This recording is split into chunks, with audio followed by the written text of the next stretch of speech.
303번. 다음은 부동산 개발 시 나타나는 시장 위험에 관한 설명이다. 거리가 먼 것은 1. 시장 위험을 줄이기 위해서 시장 연구를 하며 시장 연구의 방법에는 수요와 공급 분석, 흡수율 분석 등이 있다. 맞습니다. 흡수율 분석이란 특정 부동산 시장에 공급된 특정 부동산이 일정 기간 동안 얼마나 시장에 흡수되었는지 분석하는 것을 말한다. 정확히 봤습니다. 예를 들어서 아파트를 한 1000세대 공급을 했는데 1년 기간 동안 몇 세대나 흡수가 됐나, 즉 분양이 됐나 이런 거 분석하는 겁니다. 3. 시장성 연구는 시장 연구를 토대로 개발된 부동산에 대한 임대 분양 가능성 등을 분석한다. 맞고요. 4.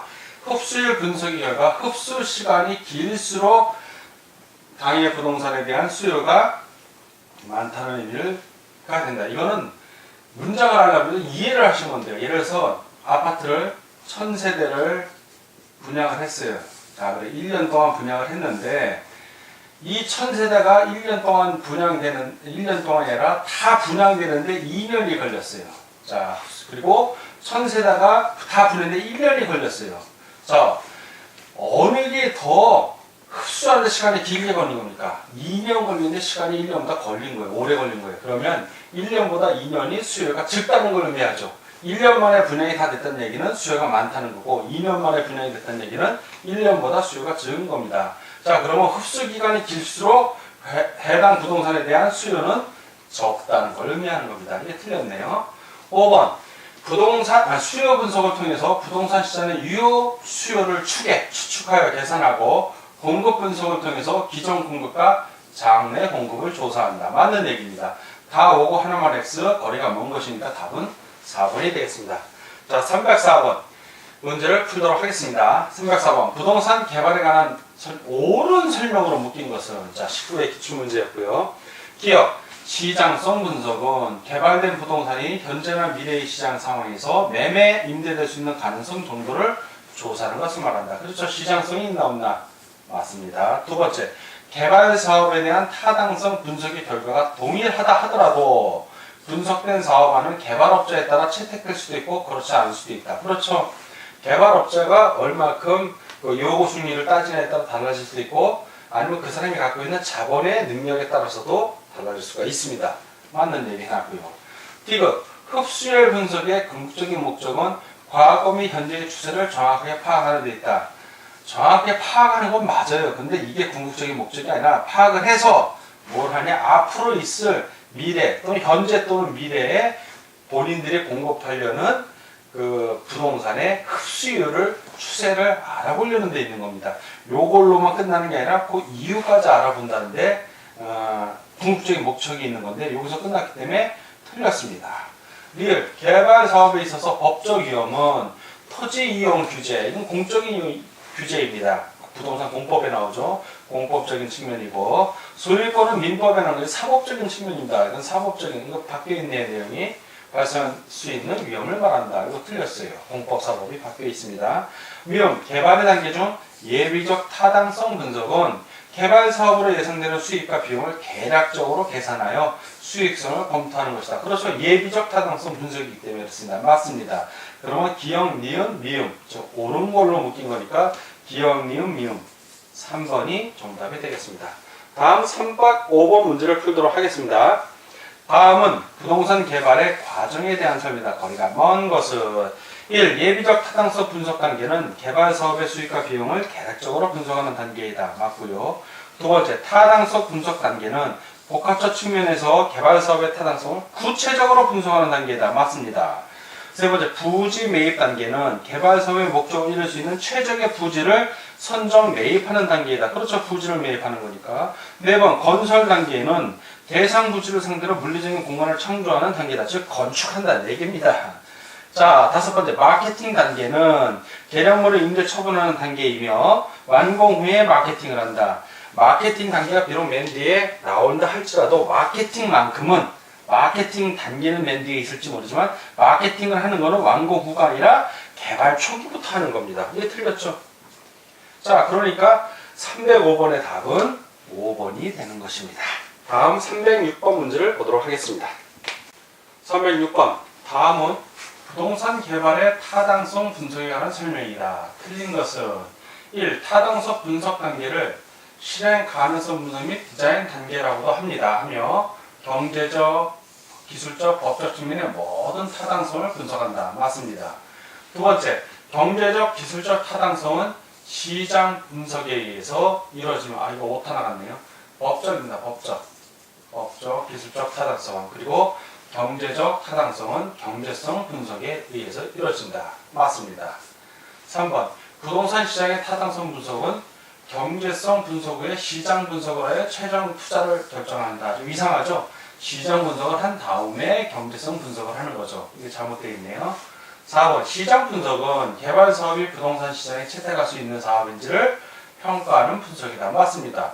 개발 사업이 채택할 수 있나 없나 시장에, 그리고 그 분석을 통해서 다음 5번 경제성 분석을 해서 개발 사업의 수익성을 구체적으로 평가하는 분석이다. 맞습니다. 다 오고 하나만 X니까 3번이 답이 되겠습니다. 틀린 것. 307번 문제를 보도록 하겠습니다. 307번. 다음은 경제성 분석에 대한 설명이다. 틀린 것은 경제성 분석에 대한 설명한 걸 찾지 말고 시장 분석한 거 찾으라, 이런 얘기도 됩니다. 어떻게 보면 1. 수급 요인을 분석하여 시장용과 시장성 연구를 한다. 이거는 시장 분석이죠. 전형적인 시장 분석. 이거 틀렸네요. 지금 경제성 분석에 대한 설명을 하는 건데, 이 개발 산업에 드는 총 비용을 추산하여 토지분과 계량분을 일단 나눕니다. 맞고요. 개발 첫 해의 세전 현금 수지를 정확히 추산하고 이를 기초로 미래의 현금 수입 지출을 분석한다. 맞습니다. 4번, 세후 현금 수지를 분석한 값을 현재 가치로 환원을 합니다. 맞고요. 그렇게 현재 가치로 환원을 통해서 현재 투자 비용 대비해서 수년가법 또는 내부 수익률 분석을 통해서 최종 투자 결정을 하게 되는 겁니다.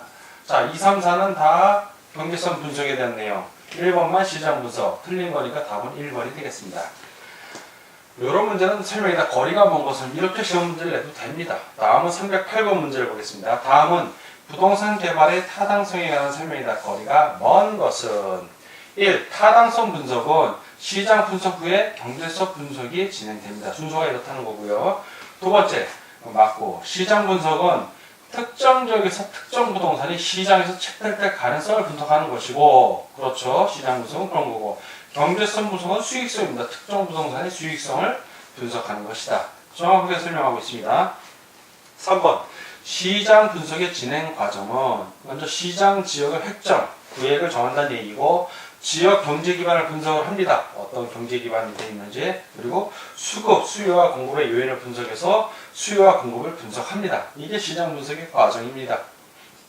네 번째, 근린 지역 분석은 개발 부지의 인접 지역, 근린, 인접 지역을 얘기해요. 동대적 변화를 분석하는 것이다. 맞고요. 공급 분석은 기존의 공급과 장래의 공급을 분석하는 것입니다. 자, 그런데 공실률, 빈방이라는 얘기죠. 빌공자, 사무실 실자, 그 비율이에요. 공실률이 점차 감소한다는 얘기는 부동산 경기가 살아난다는 얘기예요. 즉 수요자가 있다는 얘기. 그러면 미래의 공급량은 점점 증가합니다. 감소하는 게 아니라 공급량 역시 증가하게 됩니다. 이거 틀렸네요. 자, 5번 하나만 X, 거리가 먼 것이니까 308번은 5번이 되겠습니다. 309번, 부동산 시장에서 나타나는 현상의 하나인 공실률에 관한 설명이다. 틀린 것은 공실률, 빈방을 얘기하는 겁니다. 1. 공실률이란 임대 대상 부동산이 임대 기간 중 임대되지 않고 비어있는 기간의 비율을 의미하기도 한다. 맞습니다. 두 번째, 사무실의 수요 분석에서는 공실률을 조사하여 과잉 공급 상태가 있는지, 그리고 향후 그러한 위험성은 없는지 등을 조사한다. 맞고요. 세 번째, 공실률 분석은 투자 부동산의 안정적인 점유율 결정에 도움을 줍니다. 그렇죠. 공실률이 얼마나 되는지 분석을 해야죠. 네 번째, 공실률 조사는 부동산 시장 조사의 핵심 사항으로 임차 공간이 실제로 임차인들에 의해 어느 정도 사용되고 있는가를 파악하는 것이다. 맞습니다. 다섯 번째, 다른 조건이 동일하다며 임대차 기간이 긴 경우에 비해 임대차 기간이 짧은 경우가 상대적으로 공실 위험을 줄일 수 있다. 아니죠. 임대차 기간이 길수록 빈방이 임대될 확률이 높은 거죠. 그러니까 꼭 반대로 설명되어 있으니까 상대적으로 공실 위험을 줄일 수가 없죠. 늘 임대차익이 긴 경우에 비해 임대차익이 짧은 경우가 상대적 공실 위험을 더 키울 수가 있는 겁니다. 틀렸죠? 다 오고 하나만 X, 틀린 것을 고르는 것이니까 309번은 5번이 정답이 되겠습니다. 다음 310번 문제를 같이 풀도록 하겠습니다. 310번 문제입니다. 310번. 부동산 개발의 위험에 관한 설명으로 틀린 것은 1. 부동산 개발 사업은 그 과정에 내포되어 있는 불확실성으로 인해 위험 요소가 존재한다. 맞습니다. 2번. 부동산 개발 사업의 위험은 법률적 위험, 시장 위험, 비용 위험 등으로 분류할 수 있다. 맞고요. 3. 이용 계획이 확정된 토지를 구입하는 것은 법률적 위험 부담을 줄이기 위한 방안 중에 하나이다. 맞습니다. 법적으로 이용 계획이 확정된 토지를 구입하는 것은 법률적 위험 부담 줄이는 거 맞습니다. 4번. 개발사업 부지에 군사시설 보호구역이 일부 포함되어 사업이 지연되었다면 이는 시장위험 분석을 소홀히한 결과이다. 군사시설 보호구역 같은 것은 다 법, 이런 건 다 법에서 정해줍니다. 따라서 시장위험 분석을 소홀히한 것이 아니라 법률적 위험 분석을 소홀히한 결과입니다. 틀렸죠? X. 5. 공사기간 중 이자율의 변화, 시장 침체에 따른 공실의 장기화 등은 시장 위험으로 볼 수 있다. 맞습니다. 다 오고 하나만 X, 틀린 걸 구하니까 310번은 4번이 정답이 되겠습니다. 다음 문제를 보겠습니다. 311번. 공영개발에 관한 설명 중 틀린 것은 1. 공영개발이란 공적 주체가 공익성을 앞세워 부동산 시장에 직접 개입하여 개발하는 방법이다. 정확하게 정의되고 있습니다. 두 번째, 공영개발을 통해서 계획적인 토지 이용과 공익성이 확보되며 투기 방지, 집가 안전 도모. 맞습니다. 세 번째, 공영개발은 부동산 시장의 실패를 치유하거나 개발 이익의 형평성을 추구할 수 있다. 맞습니다. 4번, 지나친 공영개발은 시장의 효율성을 감소시킬 수도 있습니다. 그렇죠. 지나친 공영개발은 오히려 시장의 효율성을 감소시킵니다.